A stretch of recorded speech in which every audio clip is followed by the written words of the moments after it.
So my name is Cody LaMontagne, and I'm one of the co-owners of Forage Market.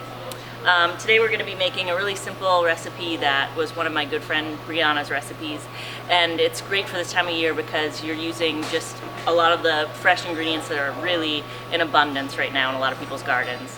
To start, I think we've got these great spring onions from Fresh Start Farms that I've already rinsed up, and you really only need one for this recipe. And we're just gonna dice it up so we've got some nice fresh onion.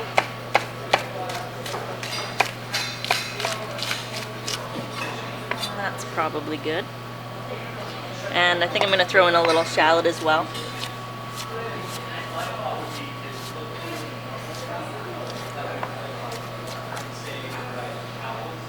And of course garlic. And the garlic I like to pretty much keep whole. I just crush it a little bit, especially because these cloves are a little big, and it'll help it roast a little bit faster and get softer, so that after this recipe all bakes together it'll spread on your bread a little easier. And we've got some summer squash, which everybody has a ton of right now. This is also from Fresh Start Farms. And we're just going to cut this in like 1/4 inch rounds because we want it to keep a little bit of its meatiness after it bakes. Put some squash. Alright, and then I like to use Castle Vestrano olives. These olives are really nutty and sort of buttery, and they go really well with this dish. So I just want to pit a few of them. And I'm going to do that just by crushing them with the side of my knife. It makes easy work of it. So then you just take a couple sheets of tin foil and layer it. If you're doing this not on the grill outside, you can really just do it in like a baking pan and then just cover it with tin foil to roast in the oven. But we're going to do this like we're grilling it outside. So what you want to do is you just want to pull up the edges so it kind of makes like a little boat. And then you're going to dump about 1/4 cup of olive oil in the bottom. A lot of oil in there. And then we're going to take a nice wedge of pineland feta and just kind of set it in the middle. Get a little olive oil on both sides. And then this recipe is really just as easy as sort of arranging your summer squash on the outside.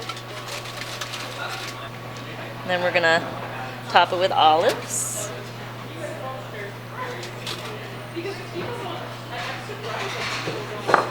And some cherry tomatoes.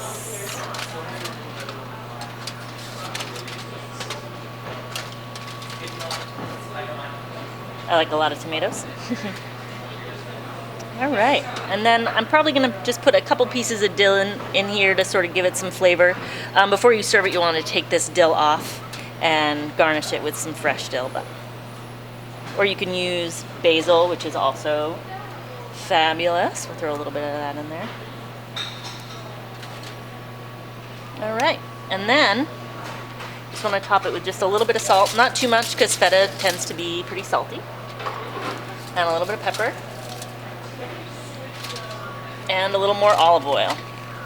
And as this cooks, it's going to release a lot of juice, and that's great because it makes a fabulous sauce to dip your bread in. And then we're just going to wrap it up, and you want to make sure you get this all nice and tight for when you put it on the grill, because you're going to flip it on the grill, so you grill both sides, and you don't want any of that good juice leaking out. So this is the one that we just pulled out of the oven. It's been baking for about a ½ an hour, and you can see all this juicy deliciousness here. And we get this great, it just smells fantastic, this great little packet of all these roasted vegetables, and the feta has gotten really sort of soft to the touch, and the garlic is nice and roasted. So what we're going to do is we're just going to take a little bowl and see if I can do this here. Get that juice in there.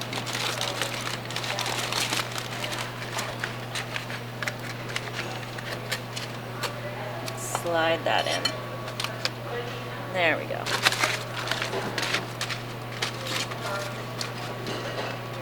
And I'm just going to top it with a little bit more crumbled feta in the middle there. And a little bit of fresh dill. To serve, you just want to slice up your baguette or your bread. And really, you just sort of dive right in there. Get a little bit of everything. You can see how nice and kind of soft that feta is now, and spreadable. There you go. It's that easy.